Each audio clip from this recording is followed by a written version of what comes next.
All right, all right. Good morning, Center for Spiritual Living and friends all over the place.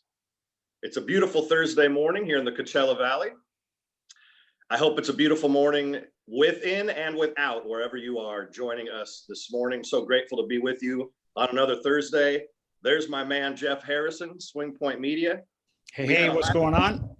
Hey, good morning. Jeff is with me because we had a last minute change of the schedule, which happens sometimes. Scheduling things come up as life is in session. So I'm very grateful that Jeff was able to step in here at essentially the last minute and have another robust conversation. I know the last time we talked, it was certainly invigorating for me, and I think I got really great feedback on it. So I'm glad you're back in the house and you're up in the clouds there this morning. It looks like. How is it up there? It's another beautiful day. You know, it's like looking down on the desert. Everything has a different perspective, as someone recently told me, and everything looks peaceful and calm down there. And I feel a little bit like the Johnny Carson show. And when they needed a guest, Ed was there to fill in on the couch. So here we go. Jeff, Ed Harrison. That's it. Right on. That's it. So this ought to be fun.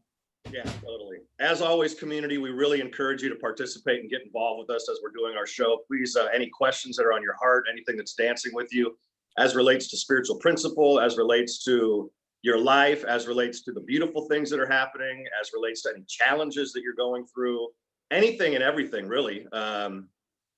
We love to field it. It helps make our show on a daily basis. So please, I want to continue to encourage you to do that. Use that comment section, and Trey, who's behind the scenes, who's also works for Swing Point Media, who's producing the show this morning. He'll make sure that we see those questions and field them for you. How you doing, my friend? Things in general. What's on your front burner these days? You know, we're still busy with a lot of clients, and I was telling Trey before we got on air, we were on El Paso this morning at 5:30 filming, and we've got something right after this, and then back to back, and then it's really a lot of fun. You know, a lot of times and it's something that was taught over the years with new thought and positive attitude. It's like, hey, with every adversity, there's a seed of equal or greater benefit. And while some people out there might be challenged, it's almost like that. And I've used this before, so I don't want to overdo it, but it's like that little boy who said, I don't want the toys, I want the pile of manure. And when asked why, he said, because with that much manure, there must be a pony in there. So we tend to look and find the things that are we looking for the sty in the eye? Or are we looking for that glitter in their eye? And so, yeah, right now is a good time. I love that. And actually, let's leap right into this, because I was Joel Goldsmith, who is one of my favorite authors and has certainly been an inspiration to me through my spiritual growth. When I was doing my morning study and practice, I came across something exactly like that, Jeff. So I just share what it's a paragraph and a half. And he's talking about getting into the flow in a chapter called, from page 89 in the book, Practicing the Presence. For anybody that might want to pull that out real quick. Page 89 in the middle here, he's talking about getting in the flow. And he starts by saying, money is not the only way to start the flow. In other words, to spend money or things like that. He says, we can begin spending love, forgiveness, cooperation, and service. Any bestowal that is meant for God or God's children, meaning humanity, is a giving of oneself. This is the application of the principle that no good can come to us. Good must flow out from us. And so we begin the process, we begin the flow by giving, essentially, by being in the flow, like you said, by seeing the good, there must be a pony under that manure. There must be good in this situation. Even in the midst of the challenges, can I find the good? Can I see it? Where is it? Where is it? Because I believe we will find what we're looking for. If we're looking earnestly enough, we'll find it, whatever it is. You know, Reverend Charles, that's exactly right. And if I could hit you right on that, it's like, if we believe that God is good all the time, then we have to reframe what may have once seemed a bad idea. Whether it's hey, let's just be real candid here. All of a sudden we have some new closure orders from our governor. Yep. What's the bad in that? we could go on and on, but what's the good? Find the good. Be the Yeah. good finder, as my friend Amy reminds me of. It says, be the good finder, because no matter what, there's always something good. Sometimes you have to look a little harder, but when we find it, man, it is a precious nugget. It's a precious nugget, and it keeps us focused on what I would call the right things. Not that the challenges in life are wrong, but the things that actually have us feel expanded, that don't, it's interesting. I've noticed, I'm glad we're having this conversation right now. And you say candidly, I always want to be candid, that's the authenticity of life. But I've noticed, and I just noticed really yesterday acutely, that my breathing has been a little short lately. And I'm healthy. I feel good. I feel really good, but my health, or my breath, has been a little short. And I go, Charles, and then I think back, well, how long has that been going on? And the truth is, it's been going on for a little bit of time. And so what have I attached to this kind of shortness of breath is some sort of, when I get caught up in those times of looking at the challenges of things, like, oh, is it going to be that our center doesn't open until January 1st? The kind of the challenge of coming up with producing a daily show for another, 6 months or so. And so just in that awareness of, oh, my breath is a little bit short, gave me an opportunity to, number one, choose that I want my breaths to be full and deep and complete, to feed my capillaries and my bloodstream and all that. And because of that, I need to start looking for the good in everything. And then when I start looking for the good in everything, I noticed instantaneously, I was really taking deeper and fuller breaths. It affected me physically in that way. Yeah, I think that goes to something that, we had a meeting offline with a group the other day, and you talked about consciousness and really setting the right conscious mindset. And I think that comes from, there's a process called intentionality. And so many people will get up and they're like a leaf in the wind. Whatever happens that day, it blows them and they react to it instead of saying, wait a minute, today, what's my intention today? Yes. My intention today is everybody I meet, when I leave them, I know I've left something good with them. Yes. I've supported them, I've listened, whatever it may be. And let's face it, it's, hey, I'm not a saint. It can't happen. It's not possible to do all the time for me. But when I go, as you say, I stay conscious and I live my life with intention, it changes the game.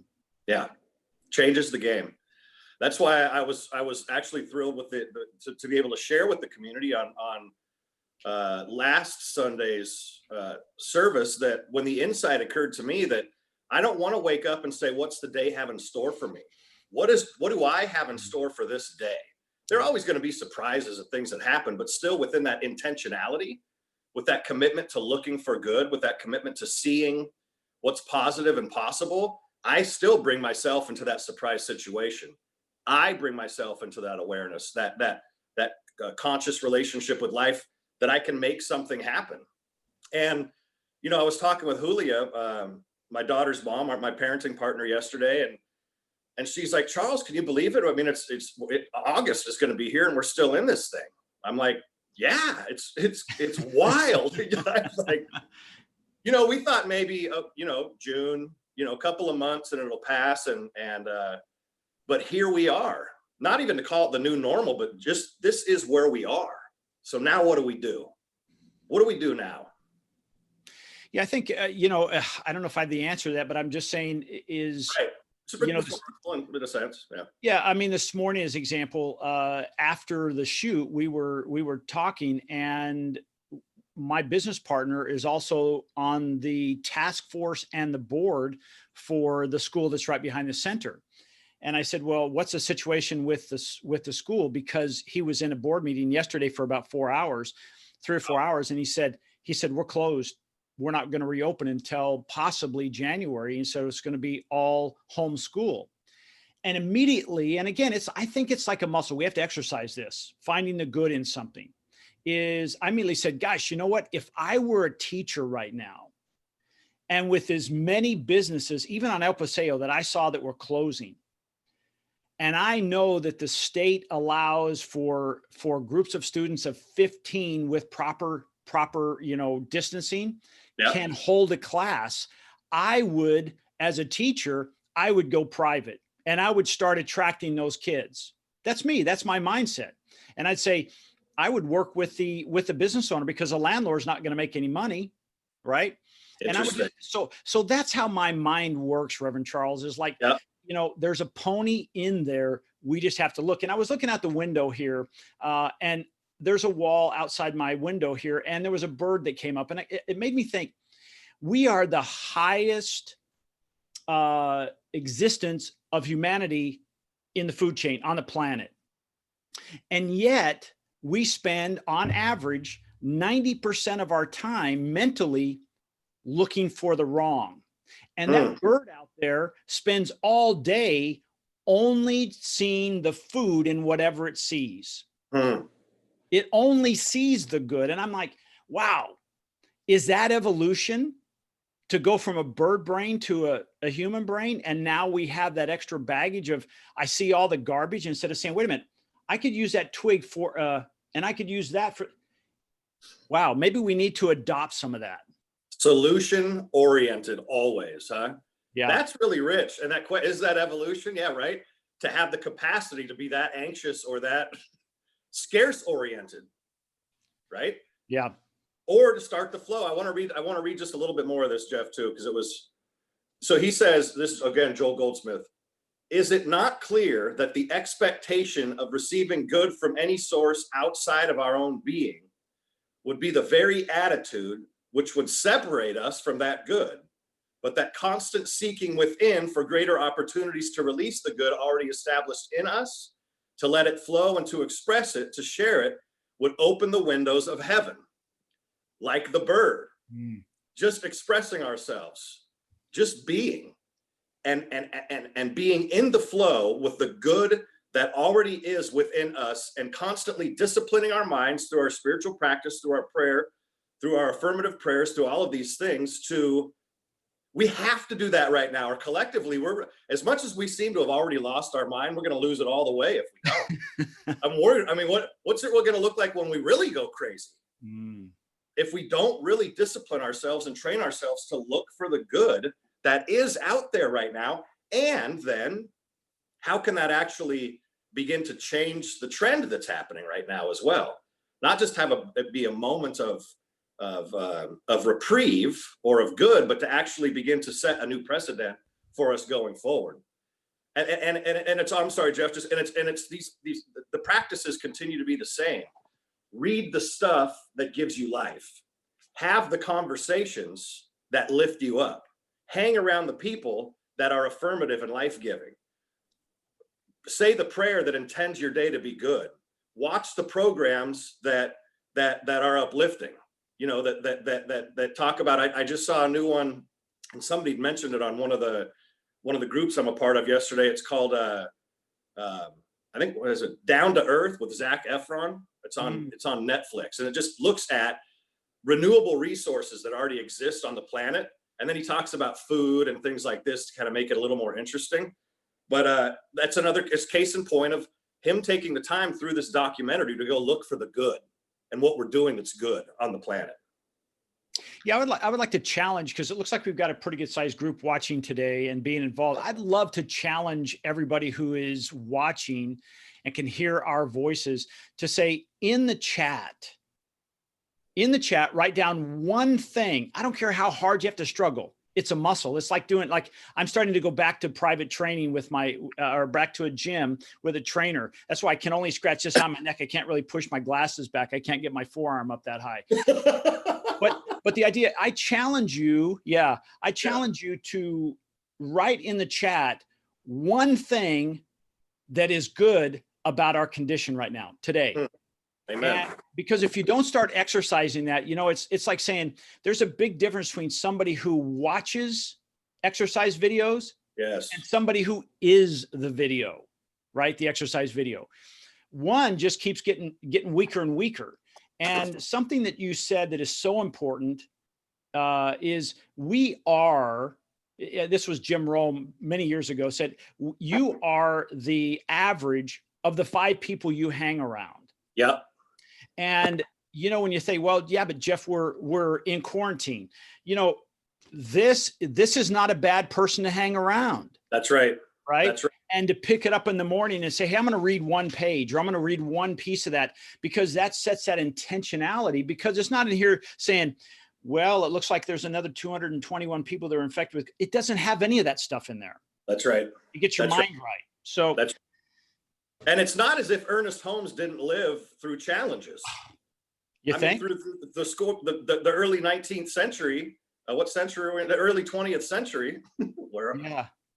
The early 20th century and the first half of that wasn't within challenge. And still, these individuals dove deep into their own awareness of their own truth and their own consciousness, and came forth with this type of material to bless all of us. Yeah. That's absolutely.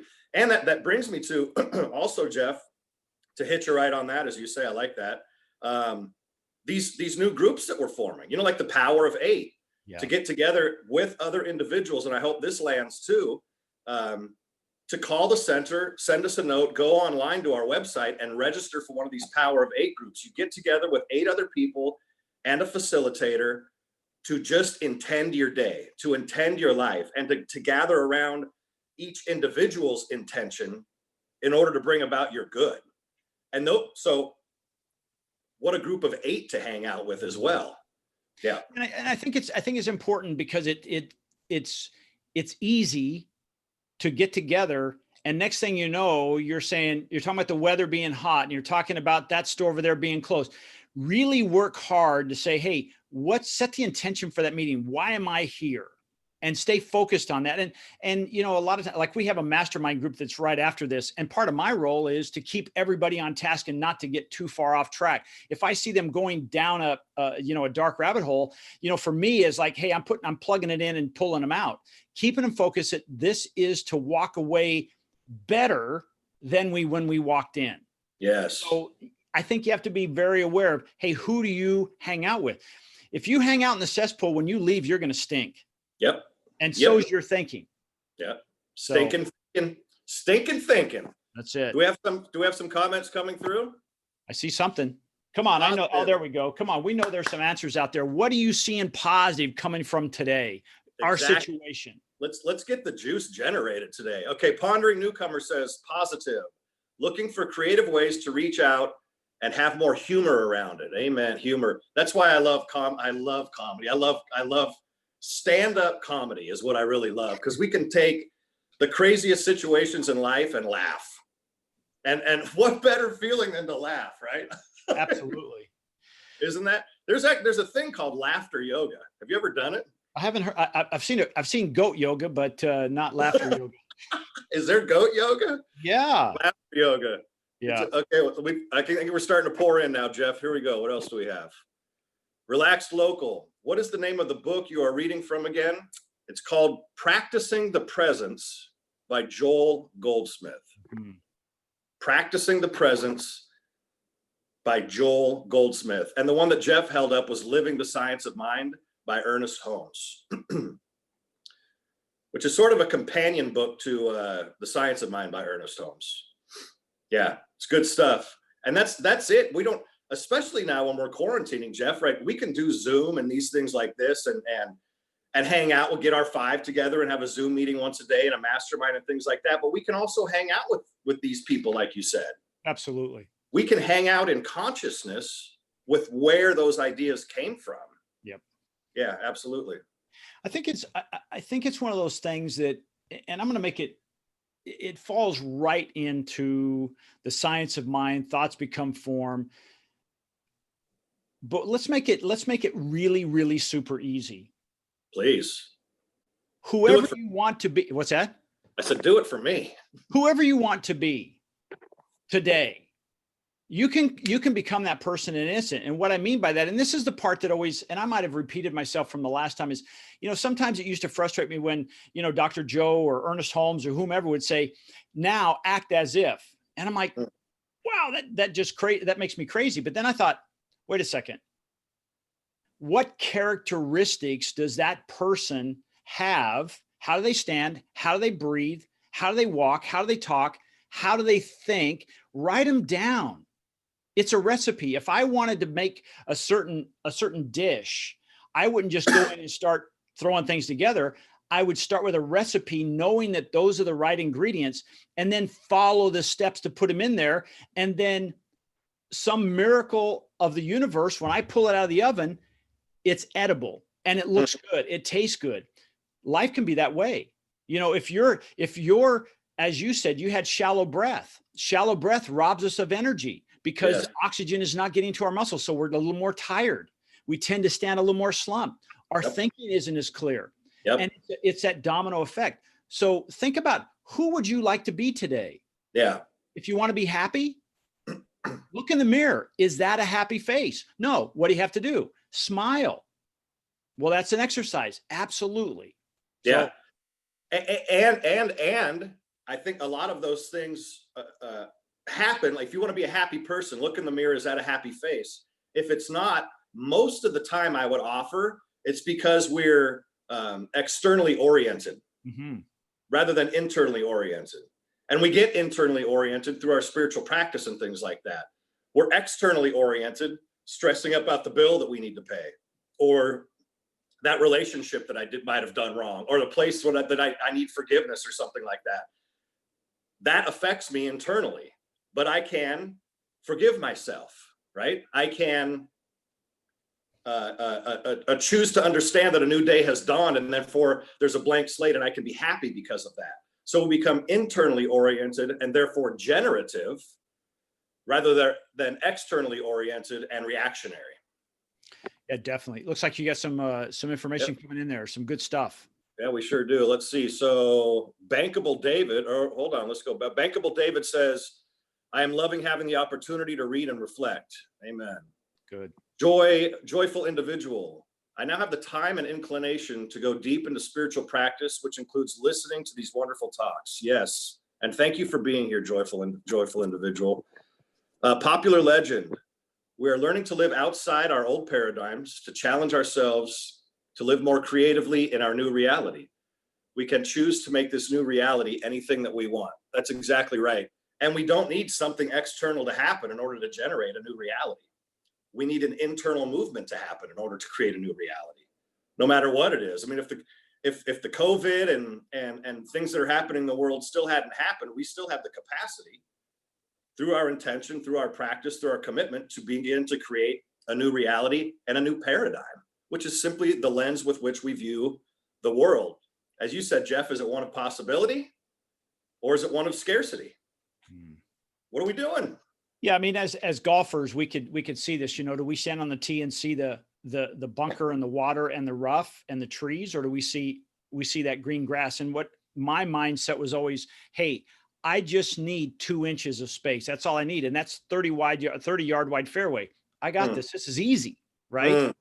And so it's knowing what you need and putting it into a form. You say, this is not that difficult. I can do this. You know, when somebody looks at themselves and say, I'm X number of pounds overweight, you didn't get there overnight.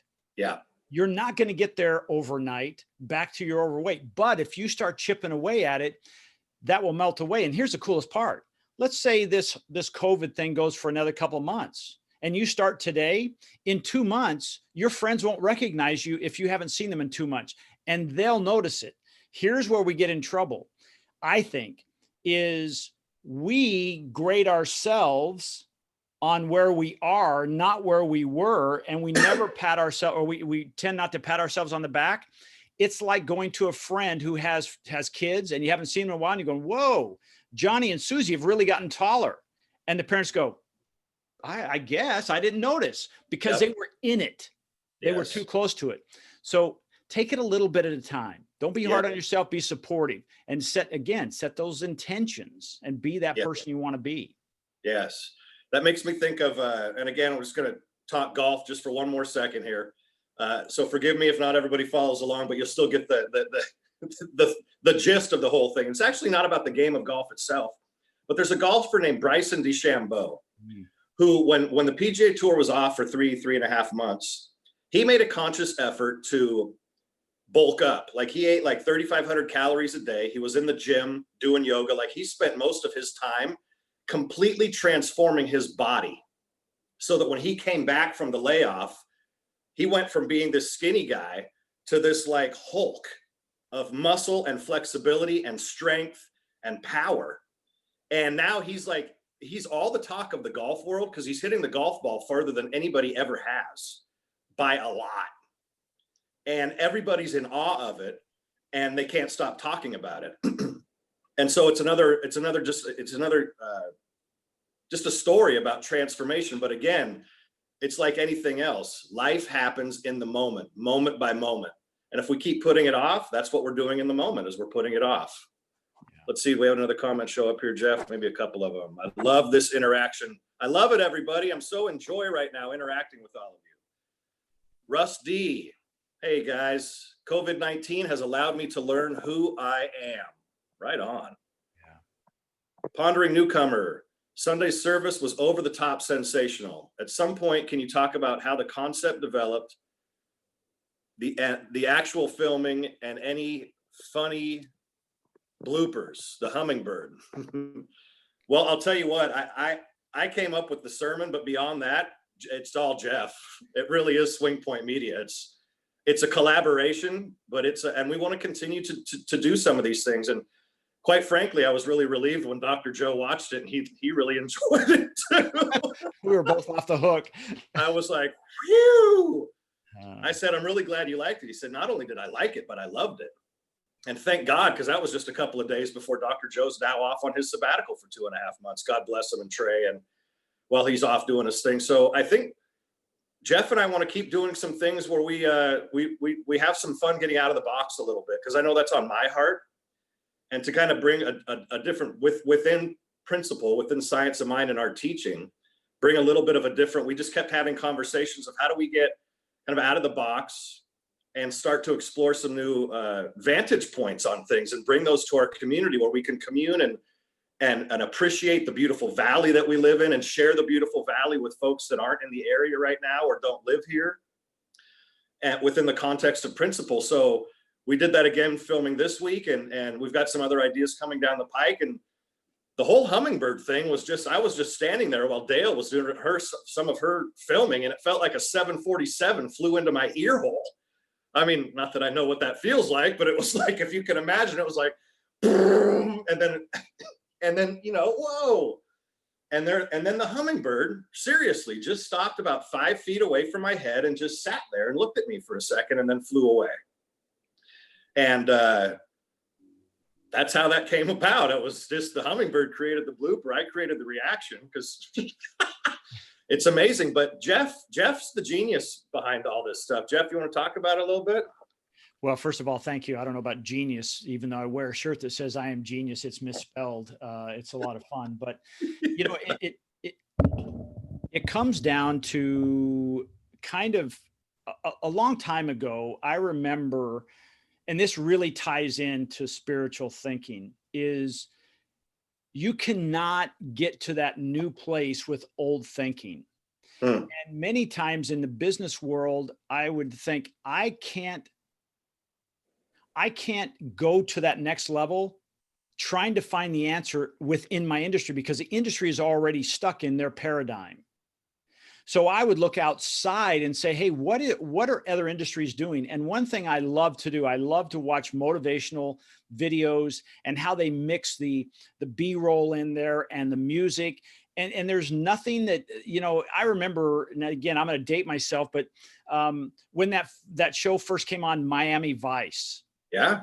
It was like the first show that had this massively great music that they played. And it was like, I watched the show for as much as the music as I did watching Miami Vice, the show. And then I watched how they did the B-roll. And so my goal, the fun part for me is, hey, as you're saying something, what kind of B-roll can I get to support that message, and then put the right level of music in there that when we walk away, we might hum that song throughout the day, which then triggers that thought, which creates that action. And that's my goal. Is to do that. It's a lot of fun. It's a lot of fun. And when I first looked at it too, I was like, wow, this is really cool. I can't say that I've seen another, and I haven't seen every church service ever produced.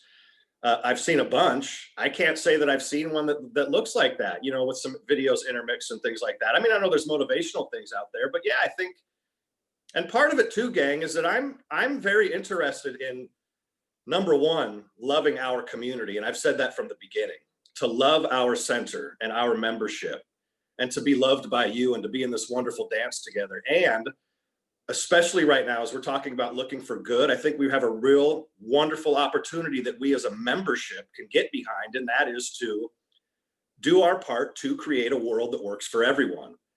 And I believe that means exposing more individuals to life-giving principles.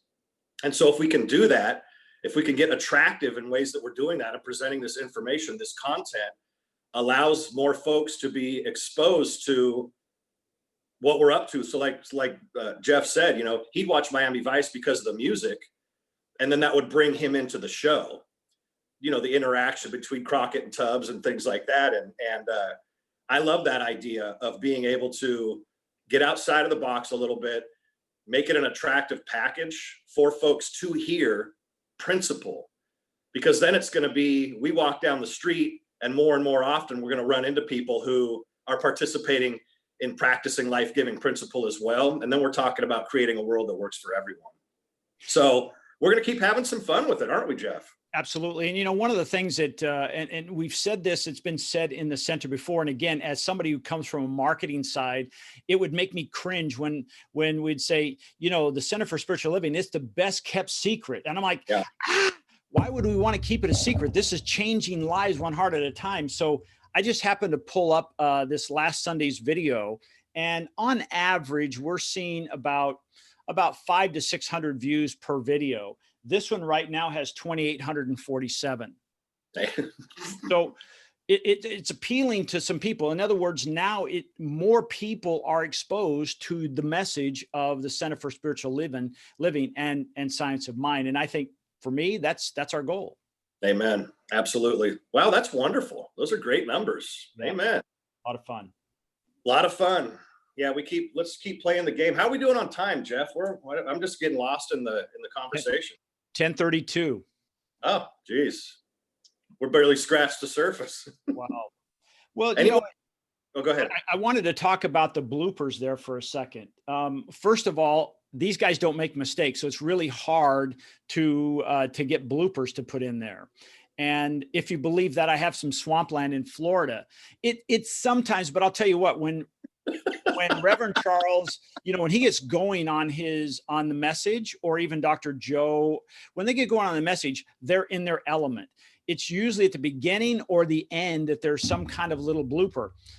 For me, I love that kind of stuff. But the last thing I want to do is put it in there and it puts them in an embarrassing or exposing them in a bad way. So I just make it real myself and watch it. And even so, you know, those videos you talk about that are funny, that's what I do.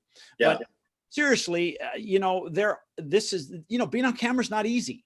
And they've just gotten better and better. I know, Reverend Charles, you've come a long way on video. And I think, you know, it's like reading. You become a better thinker when you read.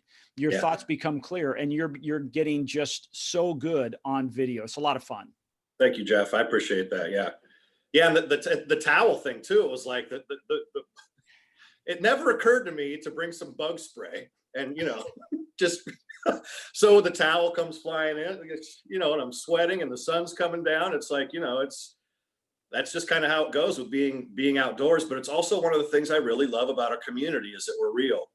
And I just want to be authentic. It's one of the things I want to do in life is be authentic and create a safe space for all of us to be authentic.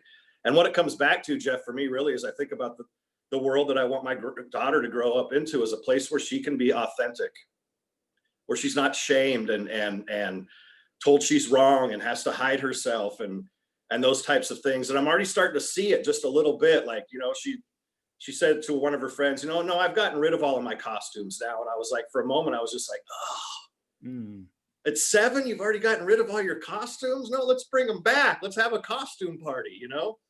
So those types of things of just expressing ourselves, I think is part of my personal mission as well. Is continuing to create that world that's safe for all of us to express and to be in it. Well, let me ask you a question, and I'm gonna challenge you a little bit. Sure. Why do people, and this is a rhetorical question, why do people feel like they have to change to conform so people don't make fun of them? And to me, the answer is because their self-esteem isn't strong enough to say, I don't care what you think. I'm going to be me. You be you. I'll be me. Right. So as a parent, because I have 2 cats and they're pretty good. I just throw them in the garage when it's cooler. And my cats, one is very, very loud. I have the door shut. Oh yeah. And it's one of those things. It's like, as a parent, how could you, or what could you do so that your daughter, it doesn't matter what age she is, if she feels like getting in a costume, it's cool, because that's how she's expressing herself, versus like, I don't do that anymore. I'm older now. I'm 11 and we don't do that at 11. Yeah. Who sets those rules? Who sets those boundaries? Well, I know part of it, my instant reaction is one of the answers is for me to model it, to actually be. And my mom used to do this, and it used to embarrass the heck out of us, but she'd be in the grocery store and she'd just express herself, whatever, go up to people and hand them her card. She sold Mary Kay Cosmetics for a long time. So she was out there hustling and doing her thing. And I was like, oh my God, there goes mom talking to somebody else again. At the checkout line, the checker, can we just check the groceries and go home? Nope. Yeah. Here's my card. My mom used to do that. It's like, it's modeling it, and it helps to break those things down. Like, here are my parents, the people that I feel safest around, showing me how it is, show me what it is to feel safe in the world. So that's my charge. That's my challenge. That's my adventure, is to do that. And if it means some embarrassment for me, for her, whatever, then let's do it anyway. We talk about feel the fear and do it anyway. So if I'm a little bit self-aware, like when we recorded this week, there was a bigger audience, a bigger public audience this week than there was last week. I just did my best to cut right through it, and I got to have a great conversation with a young man out of that, who was up there, and I'm pretty sure he was stoned out of his mind. I'm not really sure. I'm pretty sure he was. It's like, man, I just come up here at 6 a.m. and I just take it all in with my camera. And I'm only saying that not to make light of him. And again, this is an assumption, just looking at his eyes and things. But we just had this wonderful conversation about God and life and seeing the beauty and this and that. And it's like, that gave me the opportunity to have that conversation with that young man, and to have him have it with me. It was a really sweet moment. So I think those are the moments of just, we have to cut through all that BS, that crud, and just be ourselves. How's my heart moving me in this moment? Yeah, so let me ask you this. So for her to be that person, and I'll go back to the thing about being, what skill sets does she have to have? Like, how should she carry herself? How should she think? Those type of things. Because, again, to me, and again, I'm just a kid from West Texas. So, act as if doesn't make a lot of sense to me. But if you give me a recipe or a track to run on, get out of my way, because I'll work through it. So what pieces does she has to have that she can be aware of? And then you can also be aware of and say, hey, remember, this is who we want to be. This is how we act. What kind of skill sets? I actually don't think it's if the first half hour of our conversation could be put into a skill set. I think it's no different than that. We're having it in terms of an adult conversation, but I don't think it's any different. It's like, we can talk about intention. I can have that conversation with my daughter about, who do you want to be today? Or what do you love, babe? What do you love? Let's make sure that we're doing that today. You love to play Minecraft. You love to laugh. You love to dance. You love to play at the playground. You love to run. All these things that she loves to do. Let's make sure we do them. Let's make sure we're out there. When we get to the park, let's dance a little bit. Daddy will do a beatbox, which I love to do. Wow. And she's getting pretty good at it now too. And just let's have a little dance party. How about for a minute, let's just pretend we're in our own world. and make it up. And I don't see that as much different as doing an affirmative prayer. Let me for a moment just be in my own world and create this world in my mind and then express it and live it. So I think it's no different. The construct is, the languaging is probably a little bit different to bring it to a 7-year-old's mindset. But again, I would say, what do you want to bring to the day instead of what does the day have for you? What do you want to be? I think part of it for her is that she being out of school is that she loves the within some organization, the lack of organization. I get to watch more videos and, play when I want to and do Barbies when I want to and this and that. So I could, wax on and maybe not make a lot of sense, but I think it's the same type stuff. Well, would you ever talk about, things like, we're all individuals, and sometimes other individuals might say something to you that they don't mean to, but it could hurt your feelings. And this is what I want you to know is this is some baggage they're carrying. It's really not about you. Yep. And not allow that to happen. Like, you can't take on somebody else's bad attitude or bad day unless you give them permission. So you have to make a decision, things like that. We actually talk about things like that, Jeff. We've said it. And one of the things we do between her and her mom, she knows that she doesn't really internalize much. She brings it to us and said, Bella said this today, or Isabel said this, and it hurt my feelings. So like, okay, just, say more about it. And one of the other things we're talking about are things like play therapy, where it's not her mom and I, it's somebody else that we trust, where she can just play. And in the midst of playing, externalize things. This, I'm anxious about this. And she actually uses words like, and she has for a while, Daddy, I'm afraid. Like when we're going into the first day of school or a new thing or something like that. And I just say, I understand, babe, but you know what? You're going to have so much fun, and I know how strong you are. And it's so okay to be afraid. And I get it. But I also know that every time we do this, at the end of the day, you've made new friends and you don't want to go home. And, but she talks about things so as not to externalize them or internalize them so much.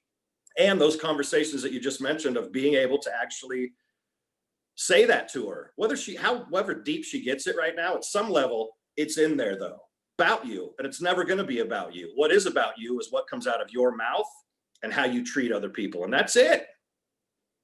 So yeah, I think that's great. I think we have another comment come in here. Okay. Couple of relax. Hey, joyful individual, can you resend that text? I don't quite understand it. That comment. That's your beatboxing when you were beatboxing. Oh, that's some serious beatboxing. We need more beat. Oh, beat. Yeah. That's right. There you go. Maybe we'll do incorporate that into a Sunday service. Hey, here's another question. So, and it kind of brings this all together. We talked about, the thoughts become formed. So let's call let's use that as an example. Let's say that's a seed. Okay. And we're going to live by intention versus, as you say, get up and what are you bringing to the day and live your best day today.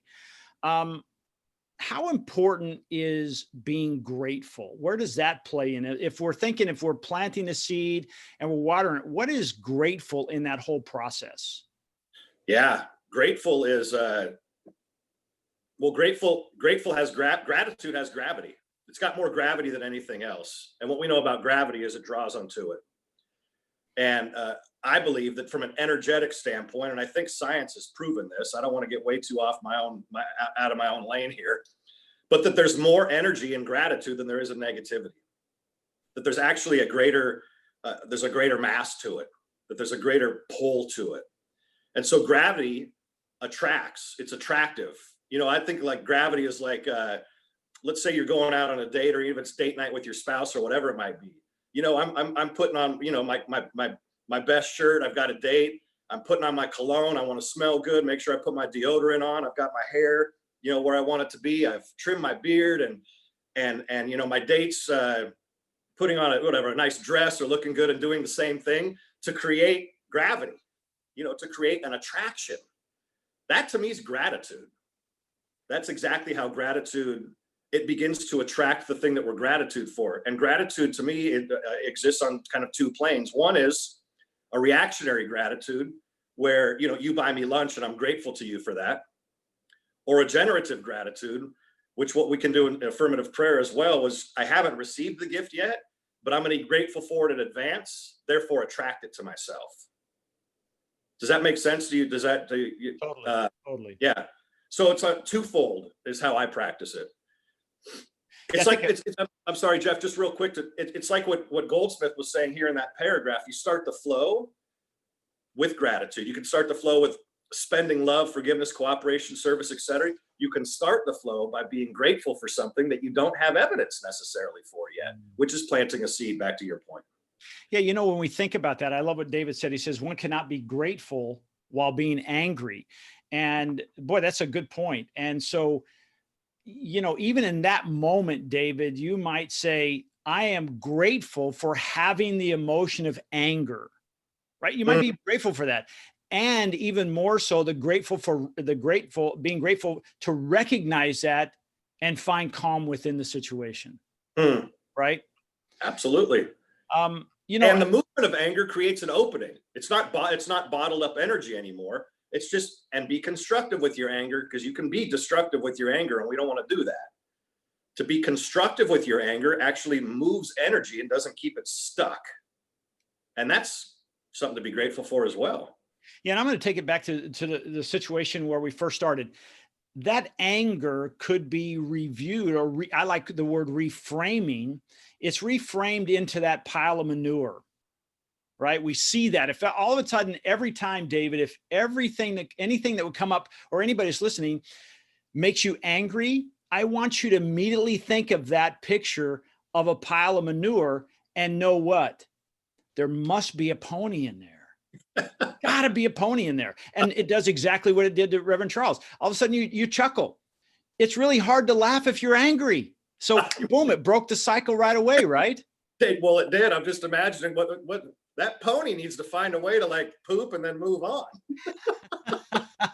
But that's that evolution of the mind of as we evolve and we get more intelligence and age in us, we say, well, a pony can't be in there. Be a child and see that pile and say, there must be a pony in there. If I'm angry, that's a pile of manure. There must be a pony in there. What is it? Yes. Right. Yep. Yeah. And likely it's the gift of it. Anger is a big invitation. It's an invitation to understand that where I am isn't working. Something about it isn't working. And so am I going to have the courage to make the necessary adjustments to go in the direction of what I want, how I want to have it working? Or am I going to stay in the same place and continue to be angry and spin my wheels, which is going to cause harm at some point? In one way or another, it's going to demonstrate itself. Anger is a wonderful indicator for growth, a wonderful indicator for a course correction, for an adjustment, for a conversation that needs to be had, whatever it might be. There's a blessing in all emotion. Again, something can be used in a destructive fashion, fire, or it can be used in a constructive fashion, fire. Yeah. I don't want to get too far away from this being grateful, but I want to share one little thing. I want to say little. It's massive to me. Is every day I'll start out with some time to write, and while I know meditation is important and visualization is important, as I look at some studies, the most important thing is writing things down.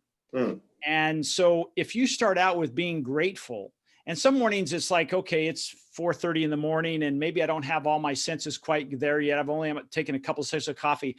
I always say something like, I am so grateful for everything I have and everything that will be coming to me. And then I might start out with, I'm grateful for my sight.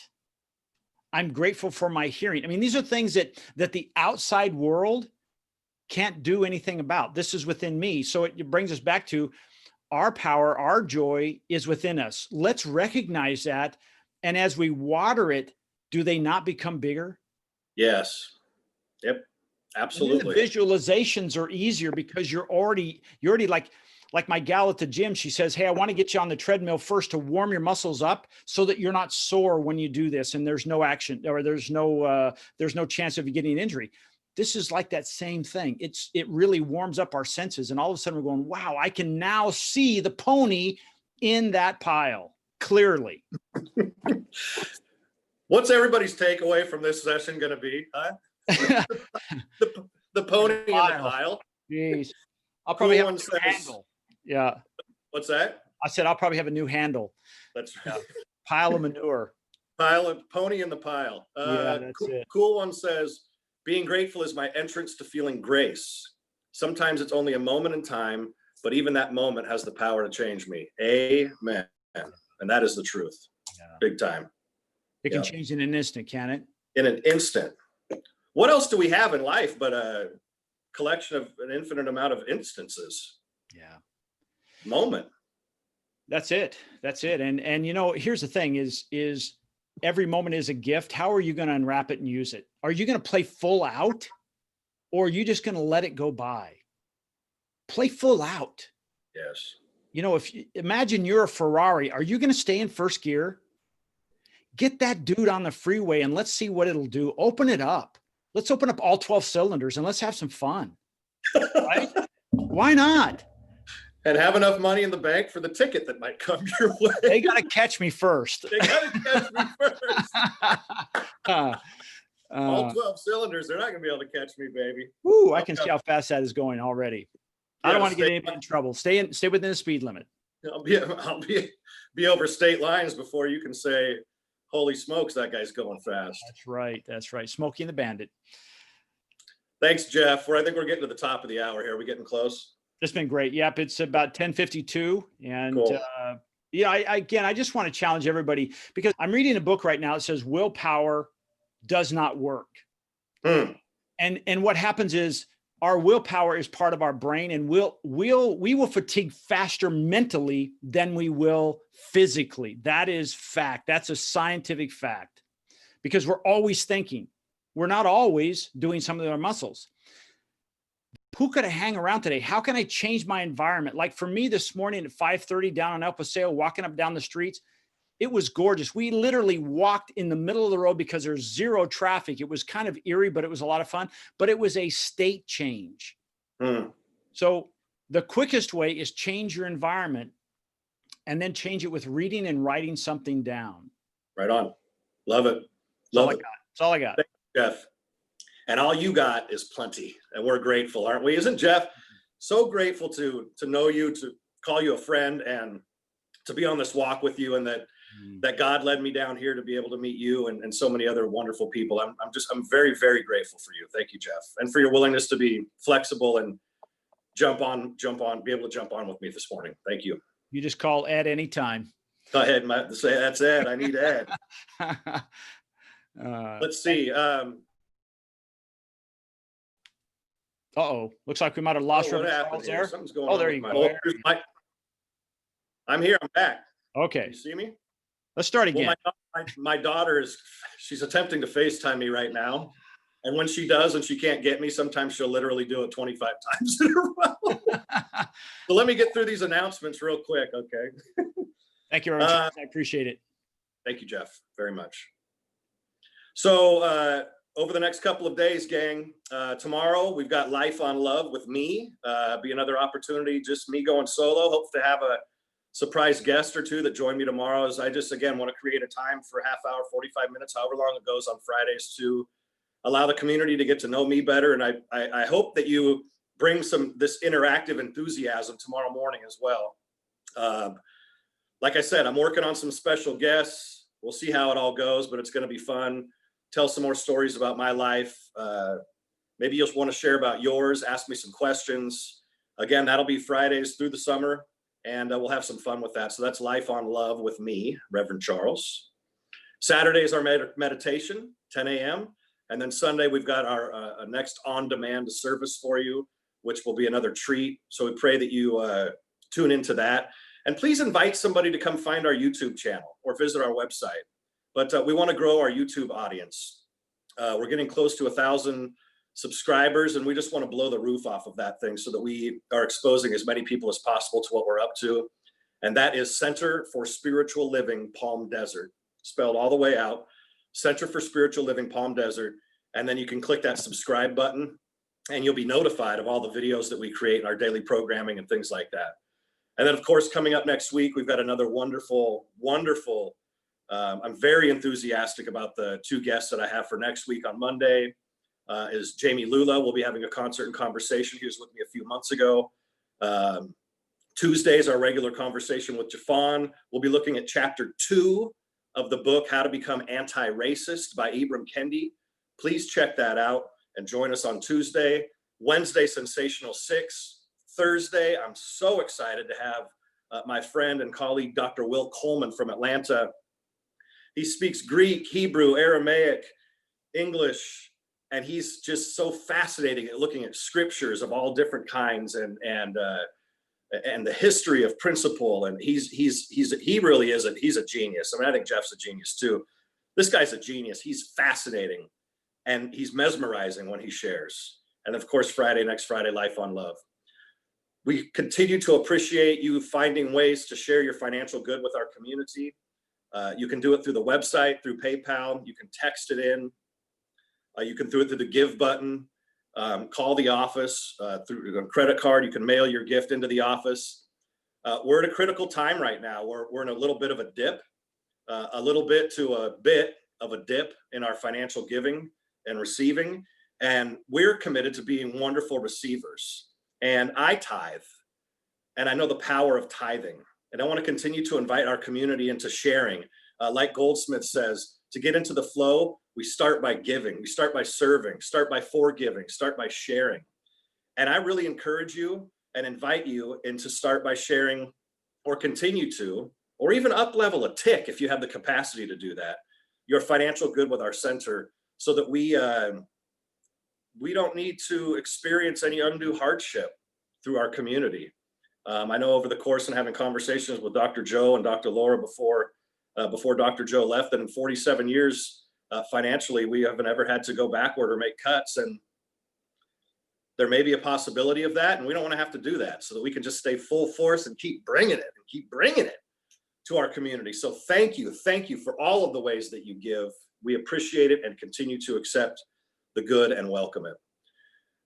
I'm loving you. Have an extraordinary day. I can't wait to see you tomorrow at 10 a.m.